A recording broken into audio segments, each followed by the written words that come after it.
Chapter 24. Then he said to Moses, Come up to the Lord, you and Aaron, Nadab, and Abihu, and 70 of the elders of Israel. You are to worship at a distance, but Moses alone is to approach the Lord.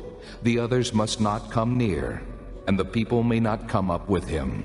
When Moses went and told the people all the Lord's words and laws, they responded with one voice, Everything the Lord has said we will do. Moses then wrote down everything the Lord had said. He got up early the next morning and built an altar at the foot of the mountain and set up 12 stone pillars representing the 12 tribes of Israel. Then he sent young Israelite men, and they offered burnt offerings and sacrificed young bulls as fellowship offerings to the Lord. Moses took half of the blood and put it in bowls, and the other half he sprinkled on the altar. Then he took the book of the covenant and read it to the people. They responded, We will do everything the Lord has said. We will obey. Moses then took the blood, sprinkled it on the people, and said, This is the blood of the covenant that the Lord has made with you in accordance with all these words. Moses and Aaron, Nadab and Abihu, and the 70 elders of Israel went up and saw the God of Israel. Under his feet was something like a pavement made of sapphire, clear as the sky itself. But God did not raise his hand against these leaders of the Israelites. They saw God, and they ate and drank. The Lord said to Moses, Come up to me on the mountain and stay here, and I will give you the tablets of stone with the law and commands I have written for their instruction. Then Moses set out with Joshua his aide, and Moses went up on the mountain of God. He said to the elders, Wait here for us until we come back to you. Aaron and Hur are with you, and anyone involved in a dispute can go to them. When Moses went up on the mountain, the cloud covered it, and the glory of the Lord settled on Mount Sinai. For 6 days the cloud covered the mountain, and on the 7th day the Lord called to Moses from within the cloud. To the Israelites the glory of the Lord looked like a consuming fire on top of the mountain. Then Moses entered the cloud as he went on up the mountain, and he stayed on the mountain 40 days and 40 nights. Chapter 2. On the third day a wedding took place at Cana in Galilee. Jesus' mother was there, and Jesus and his disciples had also been invited to the wedding. When the wine was gone, Jesus' mother said to him, They have no more wine. Dear woman, why do you involve me? Jesus replied, My time has not yet come. His mother said to the servants, Do whatever he tells you. Nearby stood 6 stone water jars, the kind used by the Jews for ceremonial washing, each holding from 20 to 30 gallons. Jesus said to the servants, Fill the jars with water. So they filled them to the brim. Then he told them, Now draw some out and take it to the master of the banquet.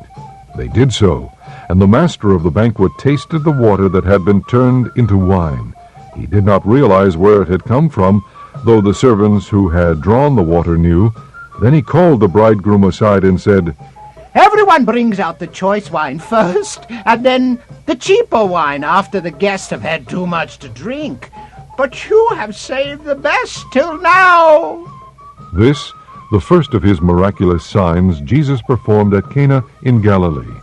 He thus revealed his glory, and his disciples put their faith in him. After this he went down to Capernaum with his mother and brothers and his disciples. There they stayed for a few days. When it was almost time for the Jewish Passover, Jesus went up to Jerusalem.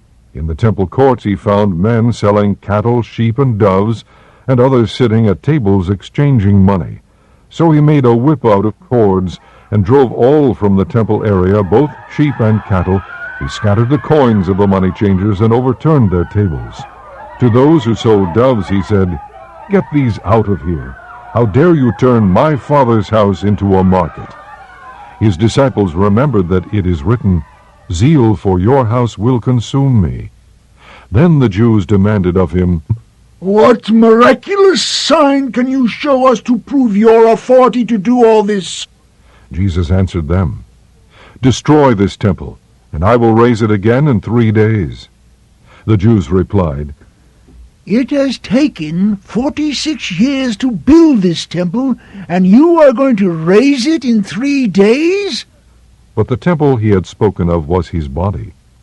After he was raised from the dead, his disciples recalled what he had said. Then they believed the Scripture and the words that Jesus had spoken. Now while he was in Jerusalem at the Passover feast, many people saw the miraculous signs he was doing and believed in his name. But Jesus would not entrust himself to them, for he knew all men. He did not need man's testimony about man, for he knew what was in. Chapter 41. Can you pull in the Leviathan with a fishhook, or tie down his tongue with a rope? Can you put a cord through his nose, or pierce his jaw with a hook? Will he keep begging you for mercy? Will he speak to you with gentle words? Will he make an agreement with you for you to take him as your slave for life? Can you make a pet of him like a bird, or put him on a leash for your girls? Will traders barter for him? Will they divide him up among the merchants? Can you fill his hide with harpoons, or his head with fishing spears? If you lay a hand on him, you will remember the struggle and never do it again. Any hope of subduing him is false. The mere sight of him is overpowering. No one is fierce enough to rouse him. Who then is able to stand against me? Who has a claim against me that I must pay? Everything under heaven belongs to me. I will not fail to speak of his limbs, his strength, and his graceful form. Who can strip off his outer coat? Who would approach him with a bridle? Who dares open the doors of his mouth, ringed about with his fearsome teeth? His back has rows of shields, tightly sealed together. Each is so close to the next that no air can pass between. They are joined fast to one another. They cling together and cannot be parted. His snorting throws out flashes of light. His eyes are like the rays of dawn. Firebrands stream from his mouth. Sparks of fire shoot out. Smoke pours from his nostrils, as from a boiling pot over a fire of reeds. His breath sets coals ablaze, and flames dart from his mouth. Strength resides in his neck. Dismay goes before him. The folds of his flesh are tightly joined. They are firm and immovable. His chest is hard as rock, hard as a lower millstone. When he rises up, the mighty are terrified. They retreat before his thrashing. The sword that reaches him has no effect, nor does the spear, or the dart, or the javelin.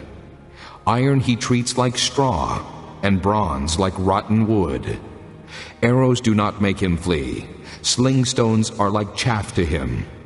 A club seems to him but a piece of straw. He laughs at the rattling of the lance. His undersides are jagged potsherds, leaving a trail in the mud like a threshing sledge.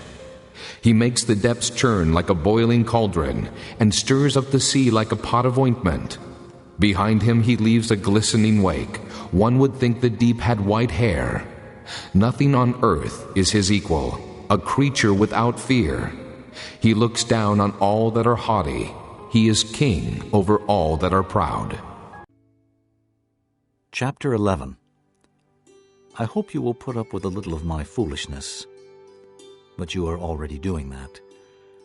I am jealous for you with a godly jealousy. I promised you to one husband, to Christ, so that I might present you as a pure virgin to him. But I am afraid that, just as Eve was deceived by the serpent's cunning, your minds may somehow be led astray from your sincere and pure devotion to Christ.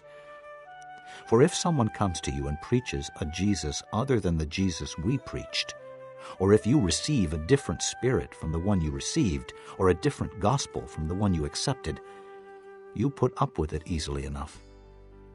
But I do not think I am in the least inferior to those super-apostles. I may not be a trained speaker, but I do have knowledge. We have made this perfectly clear to you in every way.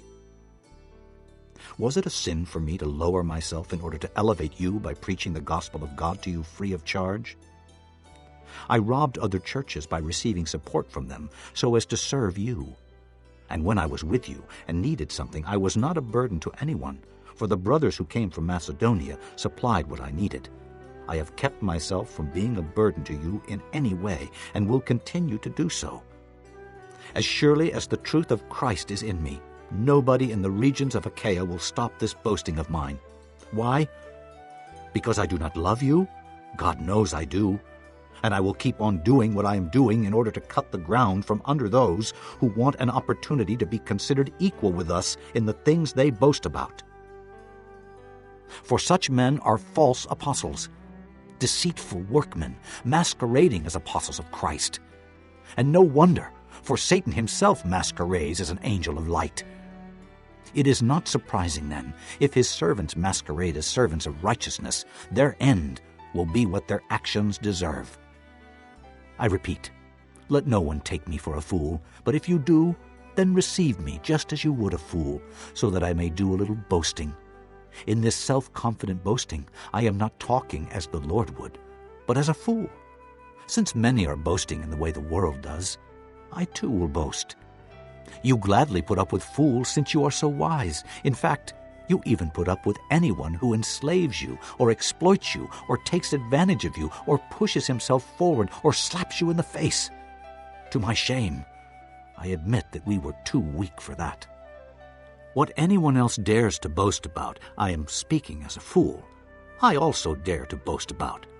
Are they Hebrews? So am I. Are they Israelites? So am I. Are they Abraham's descendants? So am I. Are they servants of Christ? I am out of my mind to talk like this. I am more. I have worked much harder, been in prison more frequently, been flogged more severely, and been exposed to death again and again. 5 times I received from the Jews the 40 lashes minus 1. 3 times I was beaten with rods. Once I was stoned. 3 times I was shipwrecked. I spent a night and a day in the open sea.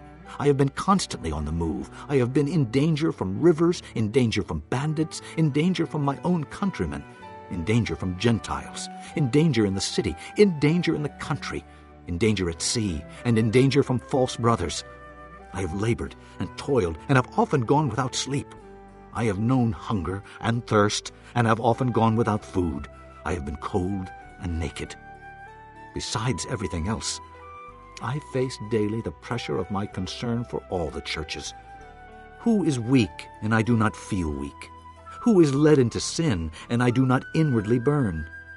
If I must boast, I will boast of the things that show my weakness. The God and Father of the Lord Jesus, who is to be praised forever, knows that I am not lying. In Damascus, the governor under King Aretas had the city of the Damascenes guarded in order to arrest me. But I was lowered in a basket from a window in the wall and slipped through his hands.